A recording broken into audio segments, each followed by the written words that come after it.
I want to do chapter 4 and read my notes that I've made. We're almost finished here, and I haven't been able to go about giving you my notes that I've made on now chapter 4, which is a long one. So this is the book called The Devotion to the Sacred Heart of Jesus by Father John Crusett. We have the feast day coming up next month, and it's a big one. So here are my notes from chapter 4.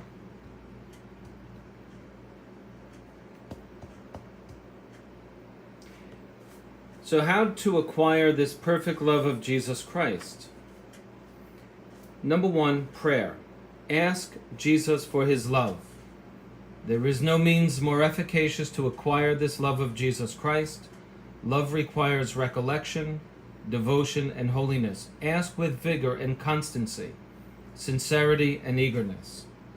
2, frequent Holy Communion.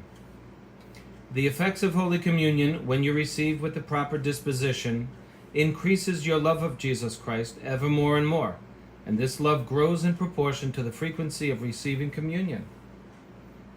Your love of Jesus Christ will increase. What is communion supposed to do? The answer is on page 144. Holy Communion is designed by God expressly to gain possession of the heart of man. Holy Communion is the means by which Jesus Christ unites himself intimately to the heart and body of the faithful. Therefore, rid yourself of your sins,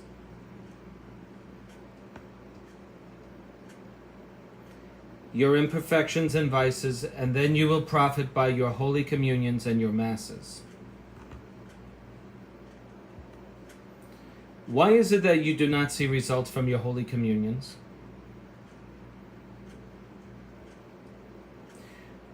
One, your conscience is not pure. 2, your faith is weak, too weak. And 3, your confessions are lacking in sincerity and sorrow, and your resolution to amendment is lacking as well.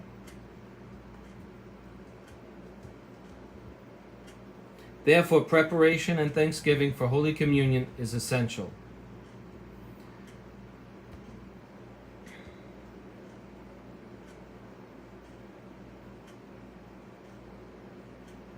So, the third means by which to acquire this perfect love of Jesus Christ is visits to the Blessed Sacrament, found on page 151. These visits increase your friendship with God. There is nothing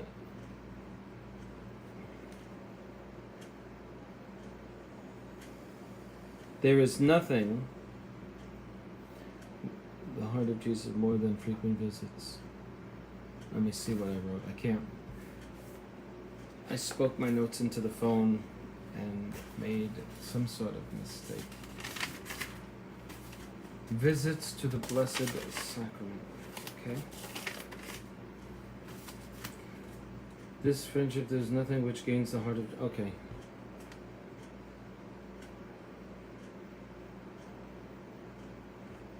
Okay, I see. What I meant to write is this. There is nothing which gains the heart of Jesus Christ more than frequent visits and acts of adoration in his presence.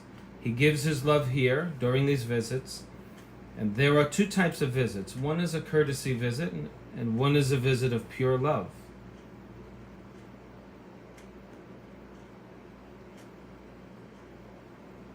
Visits of pure love are visits where singular favors are conferred. The best times for these visits is when the church is usually empty. These are extremely beneficial visits, and they are visits during which Christ gives his divine love. A fourth means to obtain this special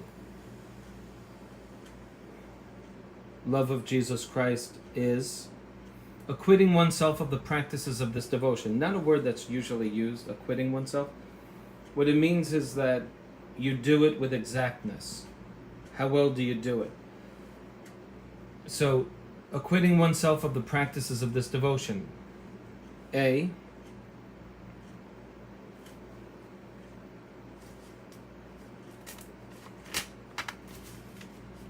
visits to the church.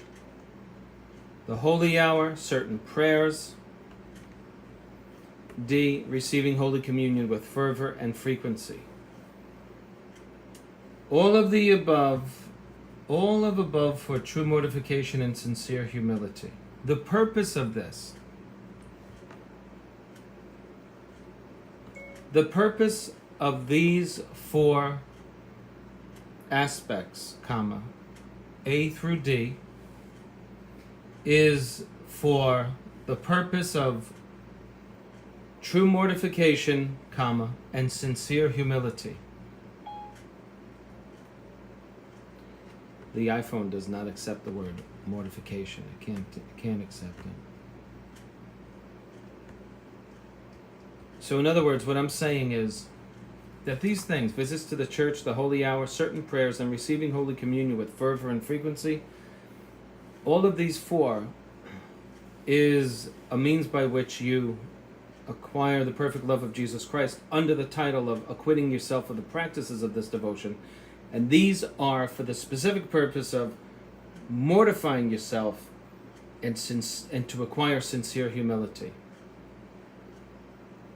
You see why I did these notes? There's no way else to do it. To obtain this perfect love, we must persevere and perform with exactness, carrying out these practices. This fidelity is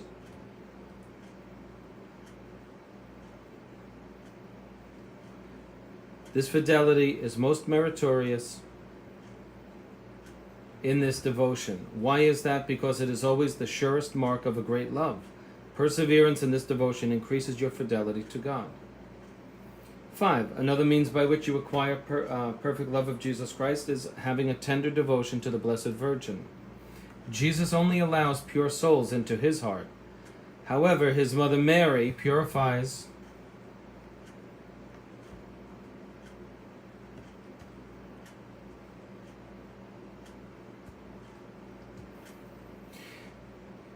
by means of the grace she obtains for us those souls not pure, and places them in a state to be received into the heart of Jesus Christ. A 6th means by which you acquire the perfect love of Jesus Christ is devotion to St. Aloysius Gonzaga. His life was marked by innocence. He was born of noble blood. Innocence and sublime perfection. It is certain that in heaven the saints exert their influence on behalf of those who love and honor them on earth, and that most usually the grace which they obtain for the people on earth is the virtue in which they themselves excelled while on earth. St. Aloysius Gonzaga was devoted to the Sacred Heart and employed himself in the exercise of the interior life and a constant union with God. He was always talking to him. The 7th means by which you acquire this love of Jesus Christ is a day's retreat each month.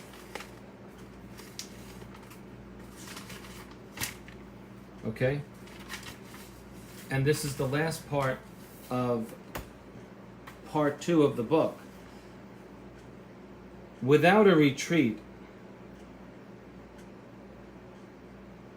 the last 6 things I mentioned, devotion to the Blessed Mother, St. Aloysius Gonzaga, frequent visits to the Blessed Sacrament, Holy Communions, etc. Without a retreat, these practices are weak and insufficient. Okay? It is essential that you do a day's retreat each month. We forget the benefits of God, what he gives us, how much he loves us. Therefore, we need this retreat each month. We must meditate on the love of Jesus Christ frequently. We love Jesus very little. If we do not consecrate one whole day each month to him, we can expect our love of him to be very weak. We can find solitude in our own house. We can make this monthly retreat without interrupting our business.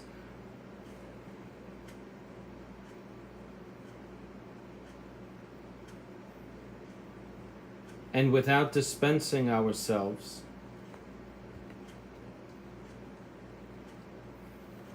to many of the duties of our state. I must have spoke again and it didn't record my voice properly. But we can do this without interrupting our lives. That's what it's meaning to say. During this retreat, it is simply enough that we withdraw for the day from unnecessary visits in order to examine ourselves and to see whether there is any point in which we have relaxed the practices of virtue and whether or not we perform our duties to the Sacred Heart with punctuality, and whether we have made some progress in virtue and what fruit we have drawn from the reception of the sacraments. We must confess that we have a little love for Jesus Christ if we refuse to consecrate one day a month just for him. That ends part 2 of the book. We now go into part 3, the practice of the devotion. And we're almost done. All right? The rest of the book will be prayers. Okay, so I'll see you on the next one. Thanks for watching.